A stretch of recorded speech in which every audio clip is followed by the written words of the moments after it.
Welcome back to the Lights Camera Grow podcast. My name is Jared. I'm here with Andrew, and today we have on Grace Amodeo. Did I say that right?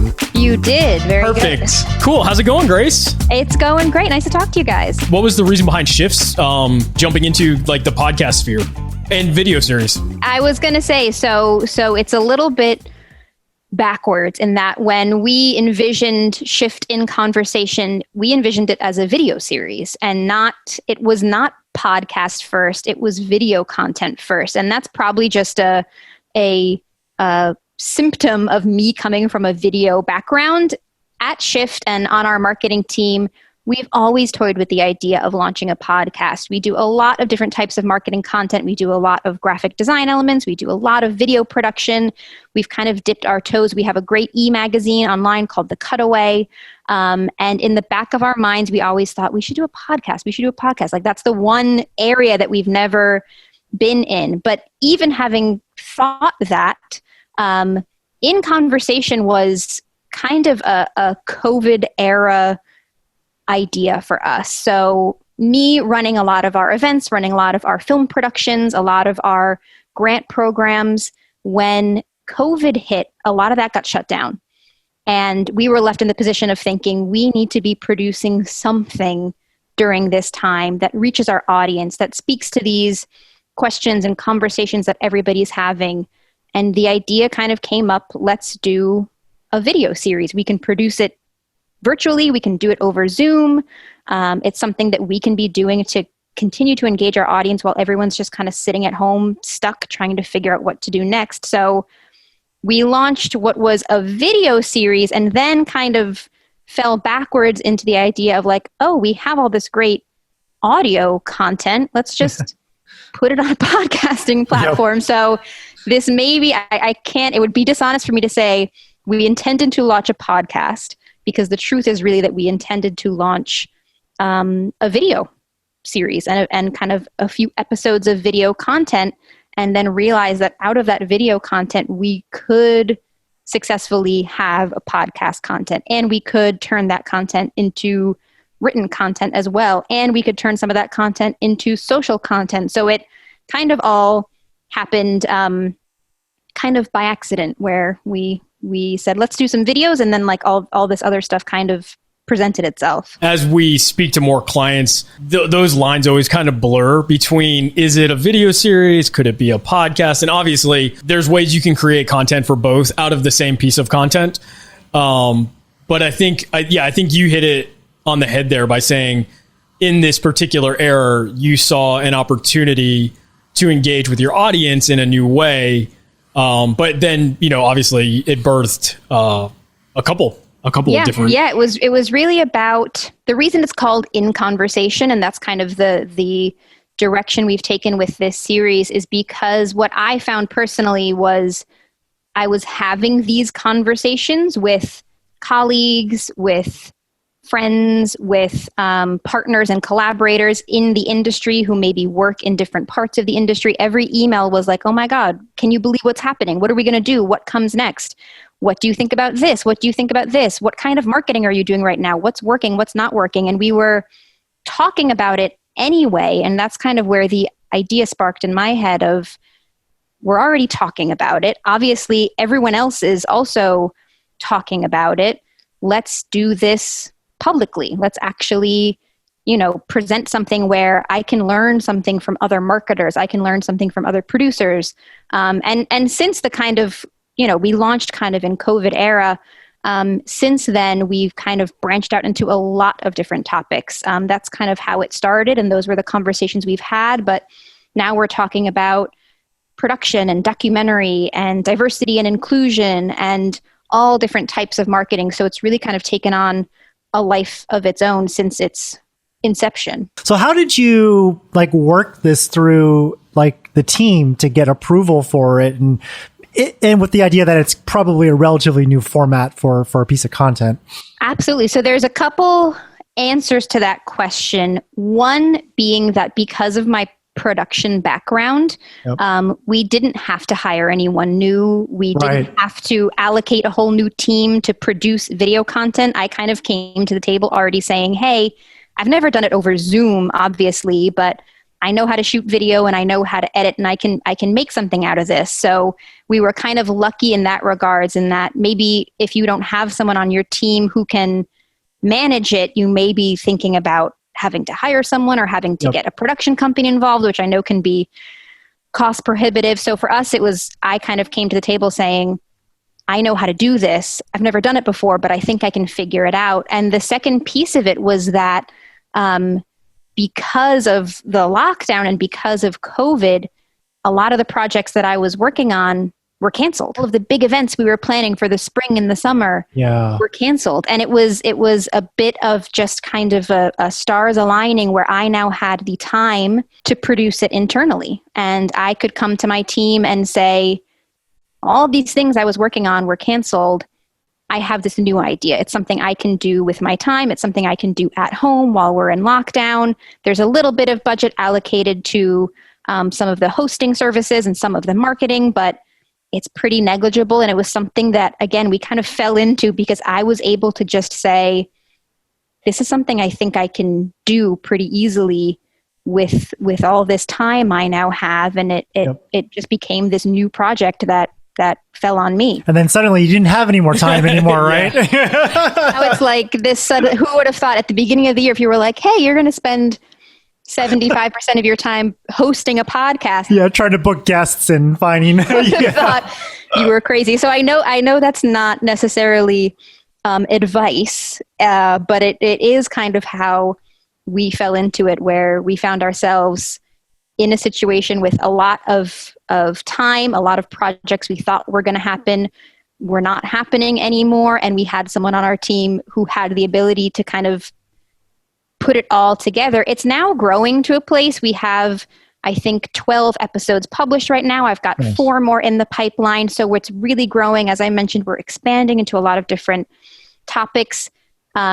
We're getting a lot more of the team involved now. So a lot of other members of the marketing team are now jumping in to help with booking guests and deciding on the direction and how are we marketing this to our audience. Whereas before it was just kind of Grace's project and, we'll see what happens, but it's grown so successfully and we see so many opportunities for the content that we're creating that it's really exciting now to see kind of the whole marketing team is now jumping on board and saying, oh, cool. We've got this cool thing. Now we can do things with it. So that's been really great. As you were moving and building this podcast, did you have any goals for it? Were you looking to accomplish anything and for the things or the things you could measure, or were you looking for more qualitative sort of measures to say, hey, look, I think we're heading in the right direction. Let's keep producing more episodes.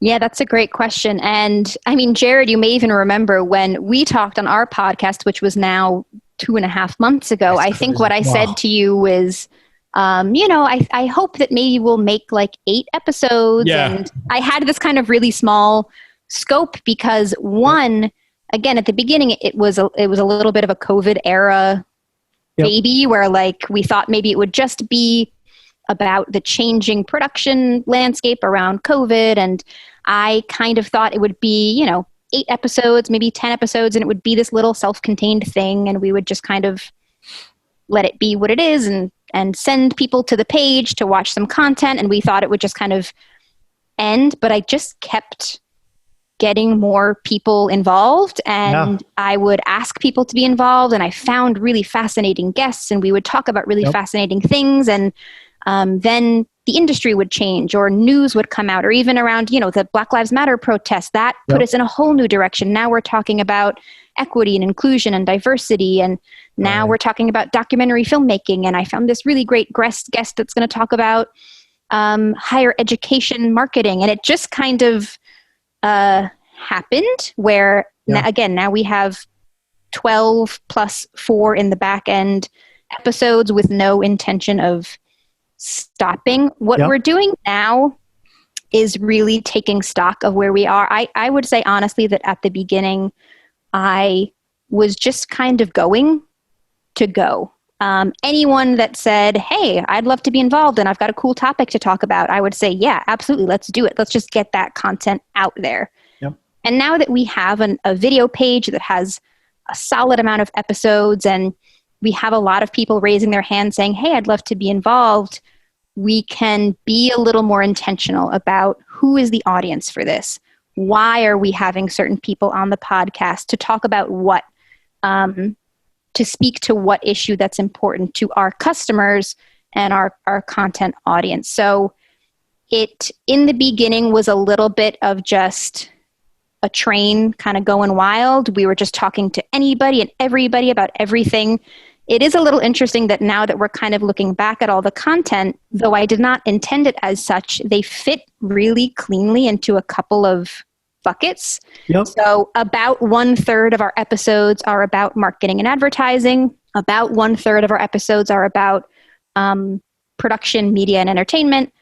And about 1/3 of our episodes are around social issues, diversity, and inclusion. So Nice. without really intending it, we can now kind of take a look backwards and say, oh, we actually have kind of these segments that we just so happen to have created. And now let's be really intentional about pushing the marketing and advertising content to our marketing and advertising audience, Yep. pushing the production content to our production and M&E audience, and then having, those buckets. So that's relatively new for us, whereas in the beginning it was just kind of a train off the tracks. And now we can actually be like, who is the audience? Why are we having this guest on? Is the topic interesting to the people that we want to be interesting to? Yeah, it's thanks for sharing that. And the reason I asked that question is as we're talking with other podcasters and hosts like yourself, for this season of our podcast, and something that is a very common thread that we sort of see between everyone is you kind of just start out experimenting. Totally. Right? I was just about to say it's that. kind of like, I think this audience may like what we're doing, but there's no data to back it up. Let's do it, And so I think if you're thinking about starting a podcast, I think it's just start and do something, and it's like that with it's like that with everything, right? Pilot you it. just gotta, pilot it, get it done, know that it's probably not going to be as polished or refined. And, looking at what we did when we first did it a couple of years ago to where we are now, like, oh, wow, we've definitely come a long way. Right. But I think if you're thinking about starting a podcast, you got to start out with kind of like the scientist or experiment mindset and just know you're going to make mistakes. You're going to quote unquote waste time. And I say quote unquote because you're never really wasting time if you're learning from it. Right. But that's just, thanks for backing me up with your story there. Thank you for that. Makes me feel better that I'm not the only one that just kind of was like, let's see what happens. And in the beginning, it was interesting. And I think we've reached the, critical mass right now. Yep. So I was in kind of a catch-22 at the beginning where I wanted to tell people, we have a podcast, come on our podcast. It's going to be great. But I didn't have any episodes. Oh yeah. Exactly. to say, here's my podcast. So in the very, very beginning, we published 3 episodes to start. And then, we would publish a 4th episode. And then a couple of weeks later, we published a 5th episode. But until it is something that you can say, here's the thing I made, it's kind of hard to, justify people coming on board and being able to point to the thing and say, here it is. So those early days was a lot of just kind of faith for us to say, this isn't a thing yet, but if we can just crank out content, even if we're not sure where it fits yet or who the audience is yet, I obviously was speaking to people that I knew had some overlap with the audience that we speak to: marketers, advertisers, producers, people in film and television and entertainment. Like, it wasn't random. I wasn't talking to, a dentist. I was talking to people in the industry, but we weren't quite sure where they fit. And now, literally right now, as we're in our 10th, 11th, 12th episodes, we have enough content to be able to say, okay, here's what we're doing. Now we see the path forward. And now I can point to it and say, here's the series we're creating. Now let's talk about how you can get involved in that series. You kind of touched on this idea of getting multiple pieces of content from a single video or audio podcast. And I'm kind of curious, like, is the marketing team or content team like your best friend now that you've got like some rich media for them that's being constantly produced, like that's timely and on a relevant topic? Yes. Yes. Okay. I mean, my marketing team has always been very supportive of all of my projects, but the fact that from one person and kind of one project, we are cranking out newsletter content, social media content, graphics, blog content, podcast content, video content. Like it's all coming from one place. Exactly. And we don't always need that kind of content every day, but it's great to have. Every month we put out a newsletter, and sometimes we've got an empty slot and we're like, we should put something there. I've got 12 episodes of content. Who's the audience? We can find something that fits right there. And now that, again, it's a little more established and we have a lot of episodes coming out, to really get them involved in the inception process, not just to say, what content do you have and what would work well, but to say, hey, have you ever thought about making an episode about this? Because I think this would be really great. It's becoming now a lot more intentional. And I have gigabytes and gigabytes. What do you need? Do you want something written? Do you want something audio? Do you want something for Twitter? Do you want something video? Do you want a short video clip? What do you need? Because I have it all. So it's really a lot of bang for your buck to have one person.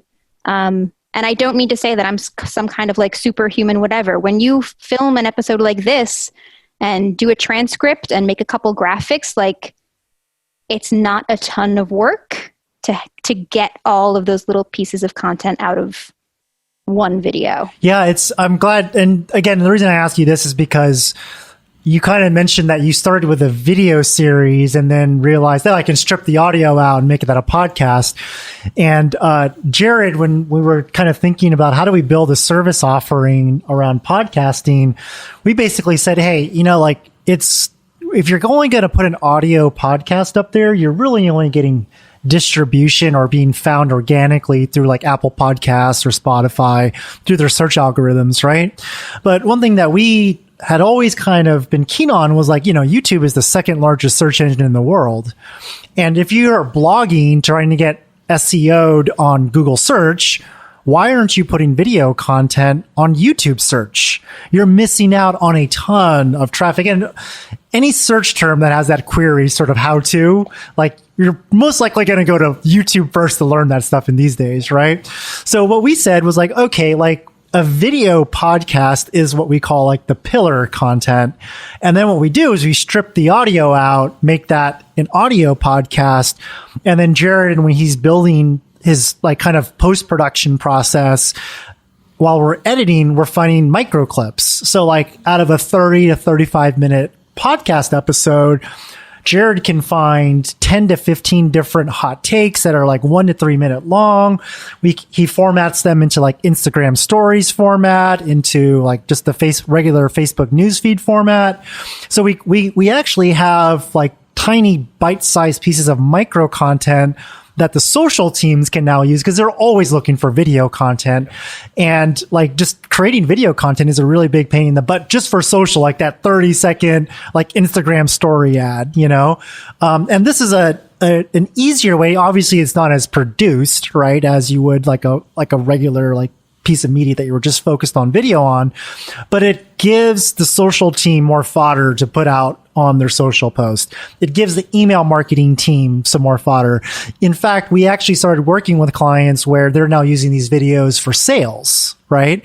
And so they're using little clips to kind of like highlight a point about a very specific product or service offering. So kind of like you've just mentioned, like we can build a blog out of it, a newsletter. We've got all this content that we can use. We see that very similarly. And I think in this day and age where like video production and video hosting is just a lot easier to come by. Everything's all cloud-based.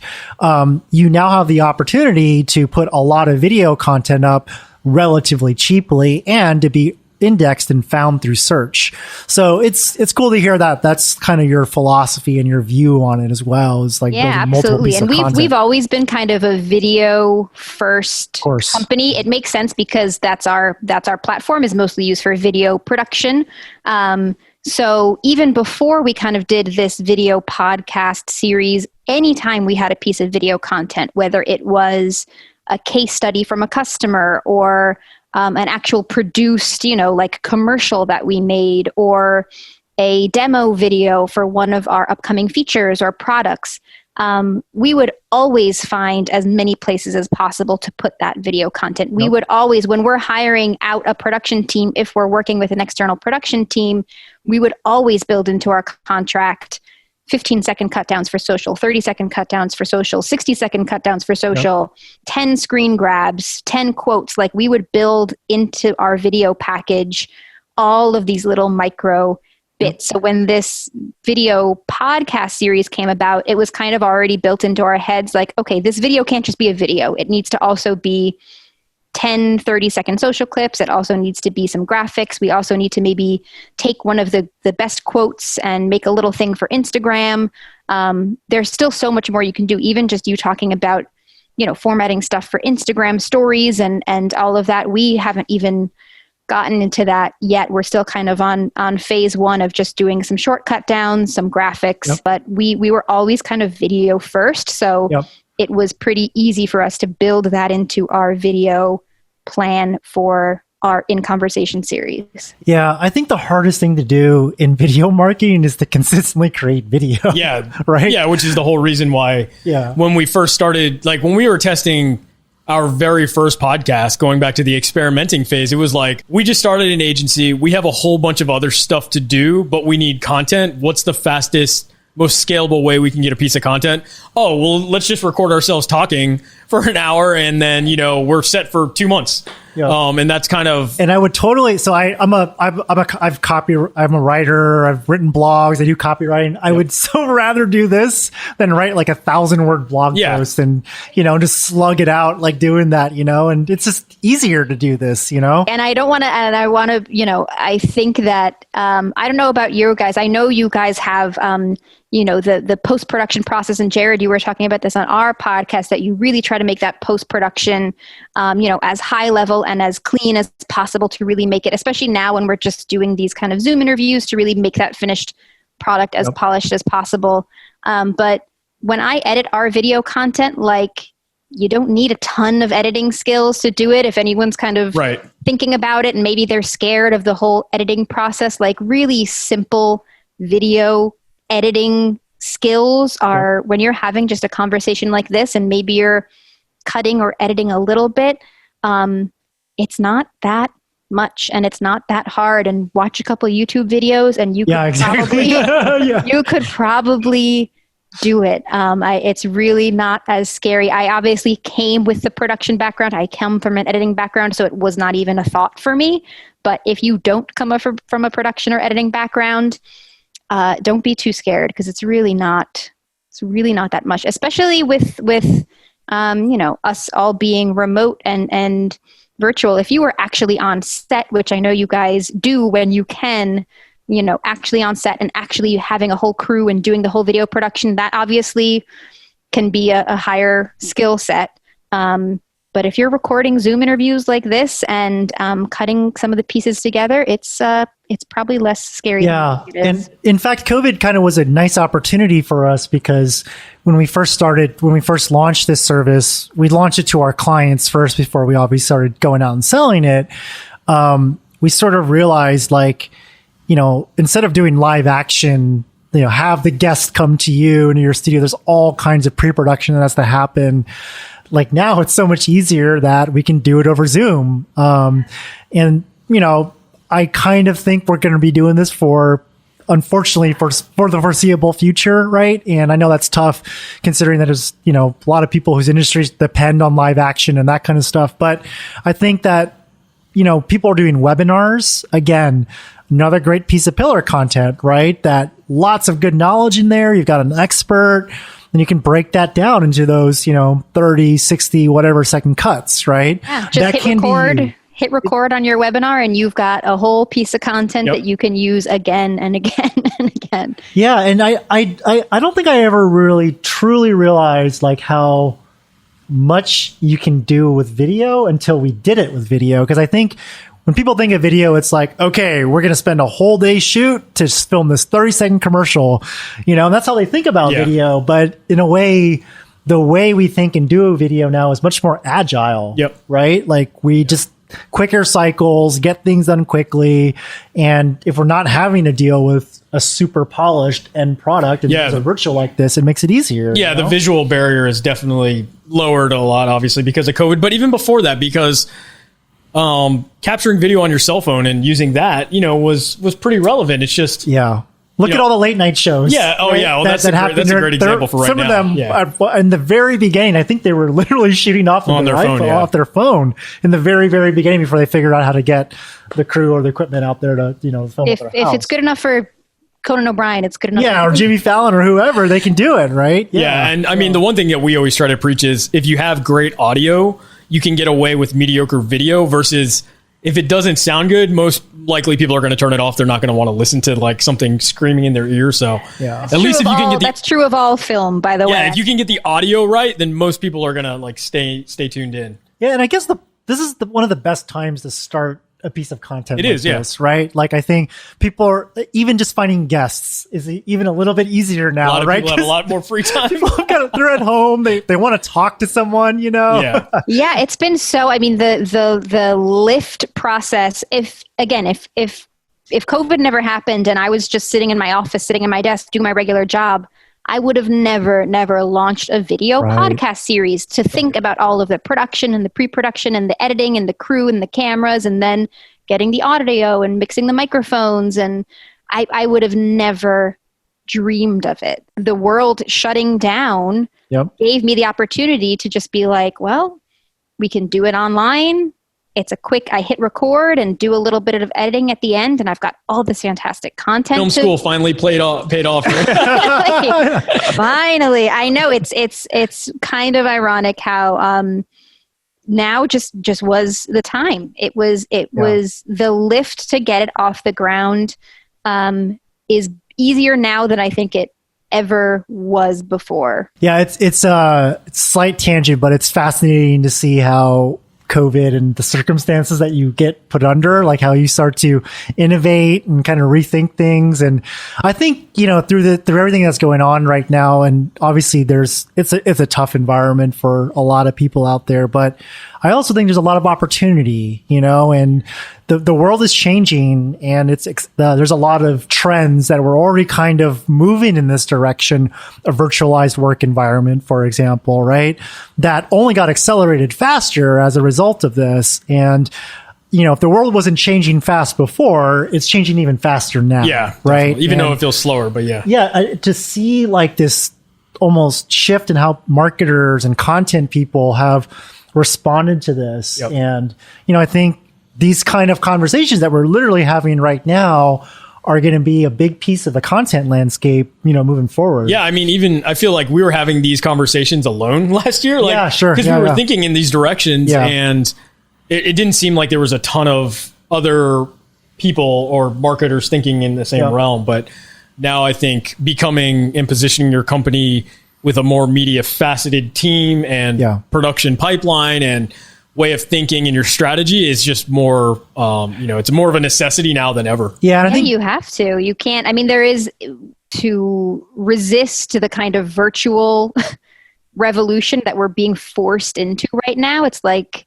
if you can find a way, which is what we're trying to do with our series, to find a way to work with it rather than work against it and find some new avenue and some new opportunity, who knows? This could be kind of our next big thing. It's already grown to be so much bigger than I imagined when we started. So it's tough. And I'm not saying, even those first couple of weeks when everything was kind of getting canceled and we didn't know what we were going to do and we couldn't go to events and we couldn't do our productions and we couldn't make the videos we wanted to make. And there was a moment of kind of panic. But now to really settle into a little bit of the new normal and this is what it is, and how can we use it and work with it and not just say this is terrible, we don't know what we're going to do. We now know the parameters we're working in. What can we do with that? In regards to Shift, the product, right? How do you see like use cases for the product sort of shifting now with the environment we're heading, with the environment that we're in? Because I imagine that, there's a lot more people working remotely now. I'm less of the creative person, and Jared is always impressing on me the need for proper storage and hosting and be able to get feedback from our clients and things like that, So how has COVID had any impact on use cases for the product and the customers that you try to reach? We're very, very lucky in the tech and media landscape in that literally our product is about working remotely. Yep. That is what we do. That is what we have been doing for the last 15 years, is providing a digital cloud-based platform for you to collaborate with your team no matter where you are. You don't have to be sitting in the same office. You can share your footage. You can share your work. You can collaborate together. So we are incredibly fortunate that there is a need. There has always been a need. And like you said, the COVID has kind of accelerated the need for a lot of, especially our security-based workflows, people wanting to keep their content private and secure. If you're used to sitting next to each other in an office and sharing a physical hard drive back and forth, to have to put a lot of your content online can be scary for some people. So I have to say that we have seen some change. Obviously, a lot of production is down right now. A lot of the smaller companies are down right now, and that's really, really tough. But there has been a huge boom in people adding, they need more users, they need more storage, they need more security, because we facilitate that kind of remote work. So we have been incredibly fortunate that there is really a need for the kind of work we're doing now. Again, there's this, out of this whole thing that's going on right now, it's just funny to see the splits that are sort of happening. And obviously everyone's always said, cloud-based computing is the future. We've been saying that for almost 20 years now, right? Close to 20 years. And, AWS is kind of it's like a Google. Google and Amazon put their whole, they put all their chips in on it, And it's crazy. And then, I follow the stock market a lot, and I look at all the technology companies, and just anything that is cloud-based storage right now is just, it's hot for investors. So, I just wanted to ask that question because, I obviously knew that, you probably cater well to this environment, but just kind of wanted to hear your perspective on it. Yeah, so it's definitely been, it's been really interesting, and we've been seeing a lot of new workflows come up, kind of like you were asking about. So we have a pretty standard workflow, again, mostly a post-production workflow where you're importing dailies and maybe working with an editor and reviewing your cuts. But we're seeing a lot of really interesting education-based inquiries come in, a lot of really interesting like film festival or showcase event-based inquiries come in, things that there was maybe not a lot of need for because you could do these things in person.